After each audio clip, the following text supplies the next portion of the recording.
Hi welcome back to my channel. ఈరోజు కథ ప్రేమకు స్వాగతం 8వ భాగాన్ని వినిద్దాం. రాఘవేంద్ర గారు సుమిత్ర గారితో చెప్పి ఇంపార్టెంట్ వర్క్ అని చెప్పి ఇంటి నుంచి బయటకొచ్చి కారులో ఎక్కడికో వెళ్తారు.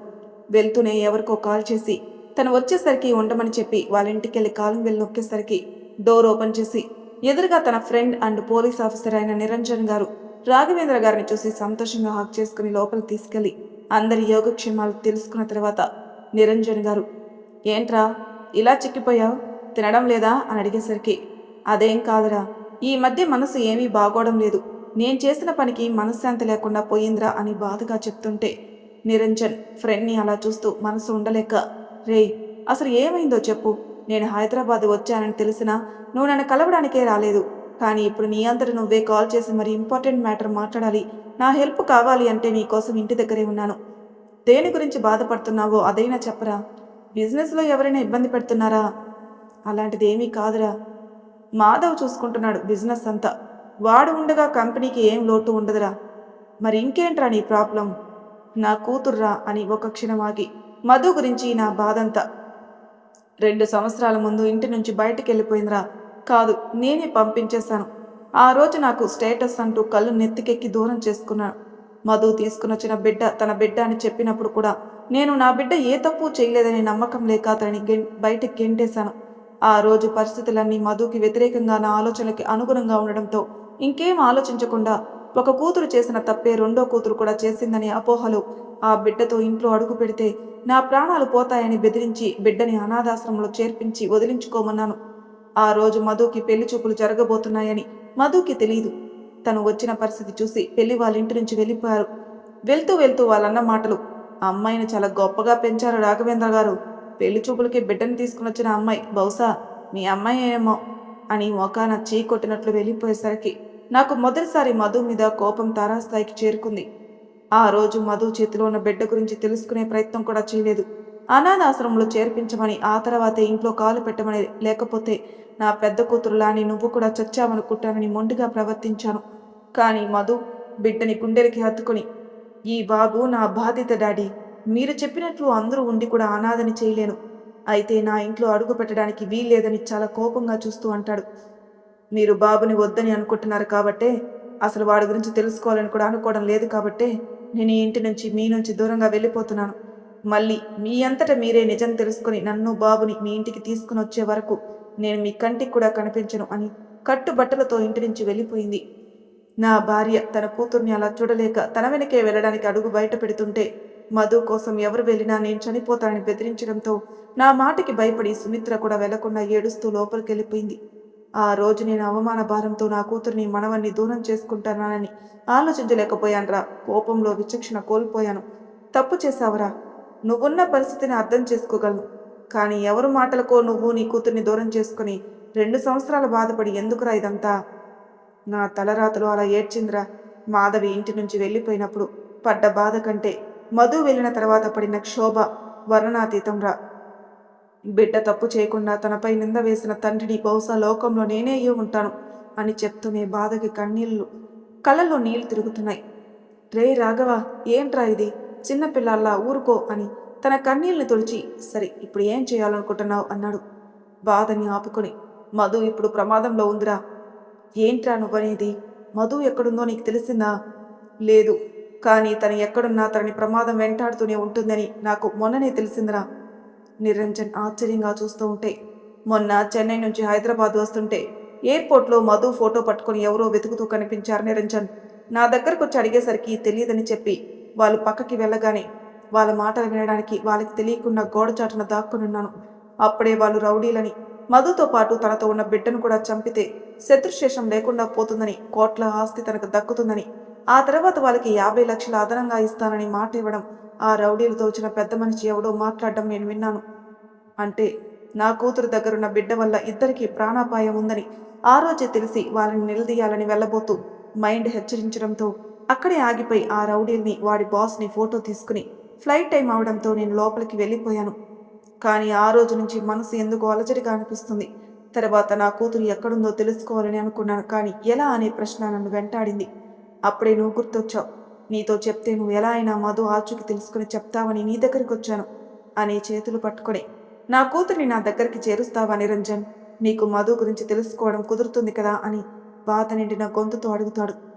నిరంజన్ రాఘవేంద్ర చేతుల్ని పట్టుకుని ధైర్యం చెప్పి, ఖచ్చితంగా రాఘవ, నేను మధు కోసం వెతకమని ఇప్పుడే నా స్టాఫ్కి ఇన్ఫార్మ్ చేస్తాను అని ఫోన్ తీసుకోగాని రాఘవేంద్ర నిరంజన్ని ఆపి, మధు గురించి సీక్రెట్గా వెతికించరా?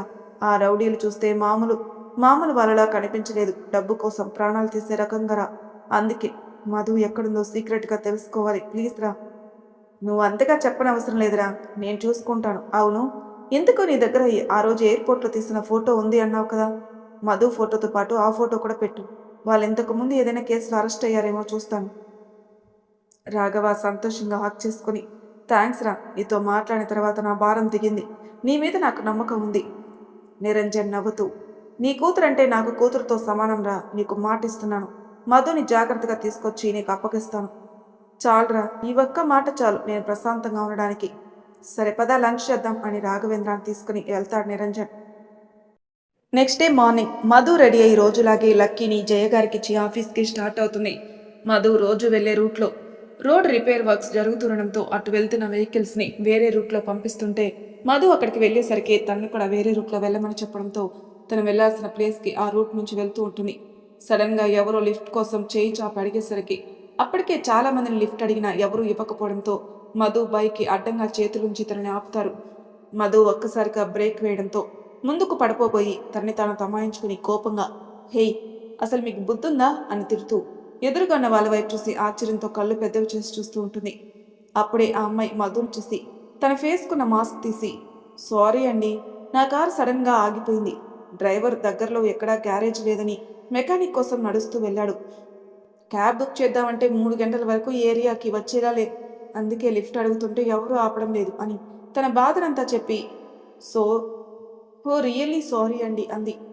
కనీసం మీరైనా లిఫ్ట్ ఇస్తారని ఆపాను అని మధు సమాధానం కోసం వెయిట్ చేస్తుంటే మధు తనని చూస్తుండడం గమనించి వస్తున్న కన్నీళ్ళని బయటికి రానియకుండా పక్కకి తిప్పి కళ్ళు తుడుచుకుని సడన్గా అలా వచ్చేసరికి కోపం వచ్చింది. ఏమనుకోకండి అంది.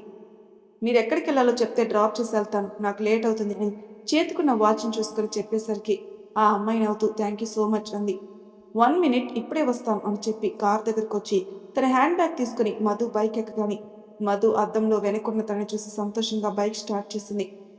ఆ అమ్మాయి తన డ్రైవర్కి ఫోన్ చేసి, సీను, నేను లిఫ్ట్ అడిగి వెళ్ళిపోతున్నాను, నువ్వు కార్ రిపేర్ చేయించిన తర్వాత ఇంటికి వెళ్ళిపో అని చెప్పడంతో అమ్మాయి గారు, సార్ అడిగితే ఏం చెప్పమంటారు? నన్ను డాడీకి కాబోయే అల్లుడు గారు తీసుకుని వస్తానన్నారంట అని చెప్పు సీను అని నవ్వుతూ కాల్ కట్ చేస్తుంది. మధు అప్పటి వరకు తనని గమనించడంతో మీరు ఎంగేజ్డా అని ఆలోచిస్తూ అడుగుతుంది మధు. ఆ అమ్మాయి నవ్వుతూ అవునండి, రీసెంట్గానే అయింది అని సంతోషంగా చెప్తుంది. మధు కూడా కంగ్రాట్స్ అండి, ఇంతకీ మీరు ఎక్కడికి వెళ్ళాలో చెప్పలేదు? ఇంకొంచెం దూరంలో ఒక ఫంక్షన్ హాల్ ఉంటుందండి, అక్కడ డ్రాప్ చేయండి అని చెప్పి మధు వైపు తీక్షణంగా మిర్రర్లో నుంచి చూస్తూ, ఇంత దూరం ప్రయాణించినా మనం ఒకరినొకరు పరిచయం చేసుకోలేదు చూసారా అని నవ్వుతూ, నా పేరు దీక్ష అని చెప్తుంది. మధు మనసులో, నీ పేరు నాకు తెలియకపోవడం ఏంటి, అన్ని సంవత్సరాలు కలిసి చదువుకున్నాం, నిన్ను చూసి చాలా రోజులైంది. నిజానికి నీ మీద కోపంగా ఉండాల్సిన నిన్ను చూసిన వెంటనే ఒక్కసారిగా నేను గట్టిగా హాక్ చేసుకుని నా మనసులోని బాధనంతా తీరే వరకు ఏడ్చాలనుంది. కానీ నేను నీకు దూరంగా ఉండడమే మన ఇద్దరికీ మంచిది. నువ్వు నన్ను చూస్తే మాధవ్ అన్నయ్యకి నేను ఎక్కడున్నానో ఖచ్చితంగా చెప్పేస్తావు. క్రిష్తో నేను తనని ఎంతగా ప్రేమించానో చెప్పేస్తావు. దానివల్ల అటు క్రిష్ ఫ్యూచర్ స్పాయిల్ అవ్వడం నాకు ఇష్టం లేదు. అలాగే నేను ఇప్పట్లో ఎవరికి కనిపించాలి అనుకోవడం లేదు. నువ్వు నా గురించి ఇప్పటికే మర్చిపోయి ఉంటే అదే చాలు నాకు అని తన మనసులో రోధిస్తుంది.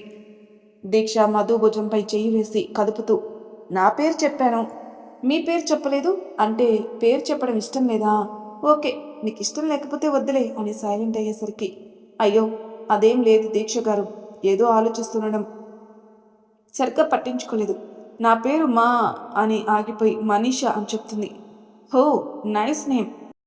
అవును, మీరు అని తన ఫేస్ చూసి నుదుటిపైన బొట్టుండడం గమనించి ఏం లేదులేండి అని నవ్వుతూ ఉంటుంది.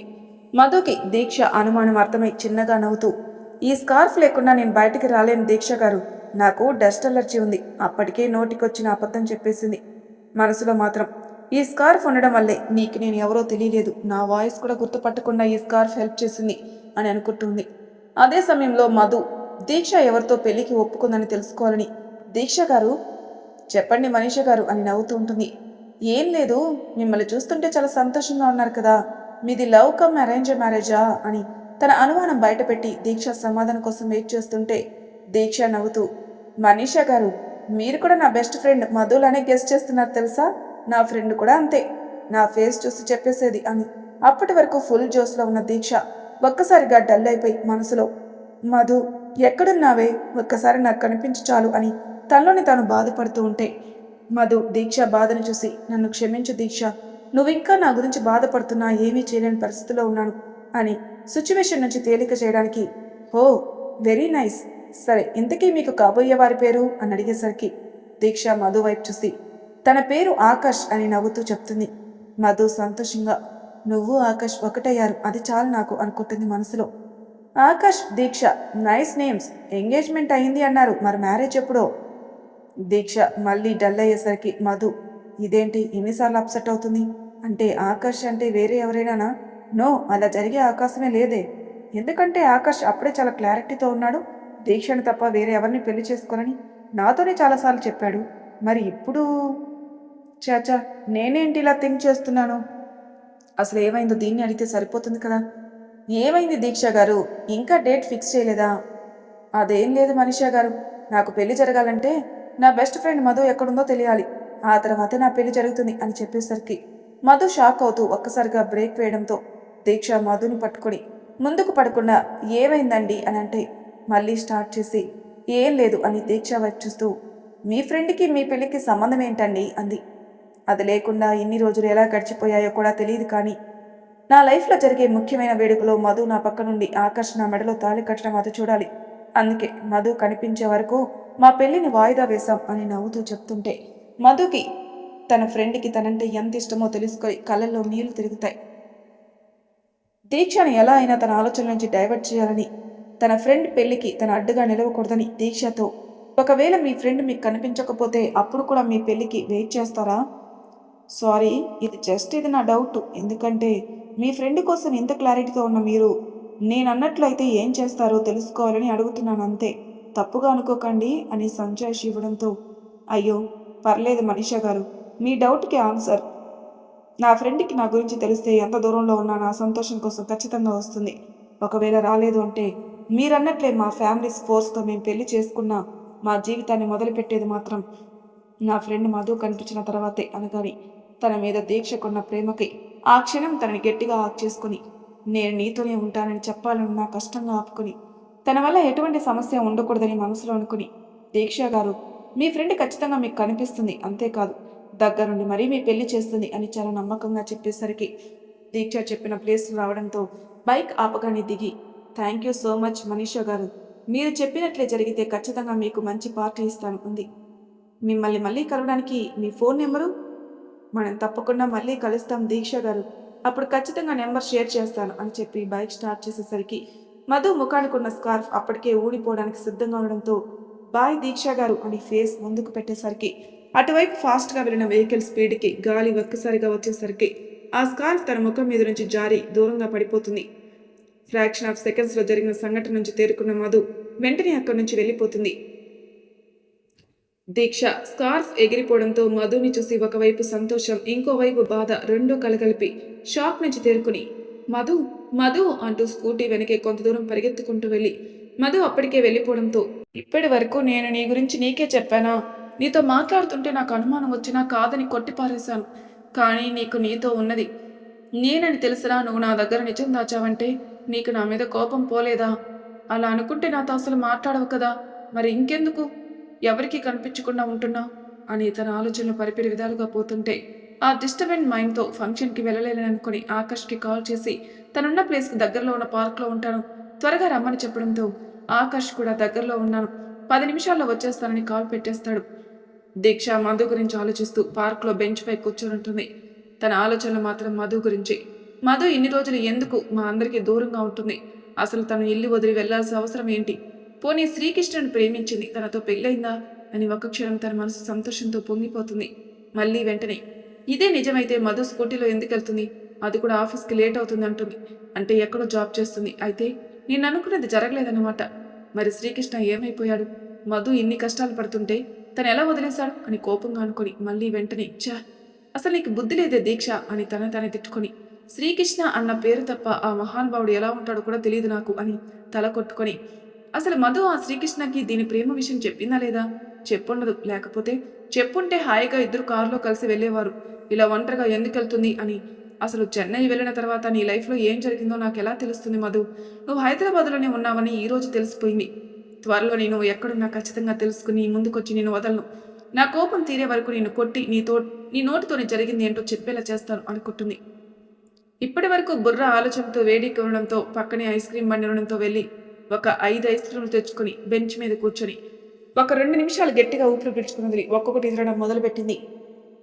ఇంకో ఐస్ క్రీమ్ ఉండగానే ఆకాష్ రావడంతో ఐస్ క్రీమ్ తిన్న దీక్షను చూసి అసలు ఏమైంది, ఇన్ని ఐస్ క్రీమ్ తినేసింది అని ఫాస్ట్గా దీక్ష దగ్గరకు వచ్చి చేతిలో ఉన్న ఐస్ క్రీమ్ లాక్కొని పక్కన పెట్టి, దీక్ష ఏంటిదంతా అని అయోమయంగా చూస్తుంటే అప్పటి వరకు కంట్రోల్ చేసుకున్న బాధని ఆకాష్ని పట్టుకుని ఒక్కసారిగా ఏడవడంతో ఏమైందో అర్థం కాక దీక్ష కంట్రోల్ అని తన చేత్తో తల నిమురుతూ, దీక్ష కంట్రోల్ యువర్ సెల్ఫ్, అసలు ఏం జరిగిందో చెప్పకుండా ఇలా ఏడిస్తే ఏమనుకోవాలి, నిన్నెవరైనా ఏమన్నా అన్నారా అని చుట్టూ చూస్తూ కోపంగా అడిగేసరికి లేదని తల అడ్డంగా ఊపి చెప్తుంటే ఆకాష్కి ఏం చేయాలో తోచలేదు.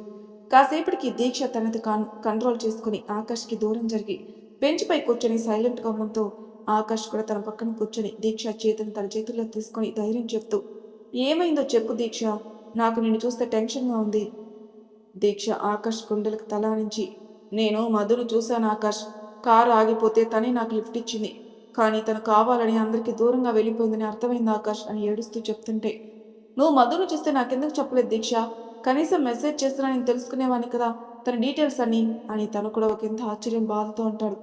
నాకు తను వెళ్ళిపోతుంటే తెలిసింది ఆకాష్, అది కూడా స్కార్ఫ్ తన ఫేస్ నుంచి పక్కకు జరగడంతో నన్ను చూసి కంగారుగా వెంటనే వెళ్ళిపోయింది ఆకాష్ అని తన బైక్ ఎక్కిన దగ్గర నుంచి జరిగిందంతా పూసుకొచ్చినట్లు చెప్పుకొచ్చింది దీక్ష.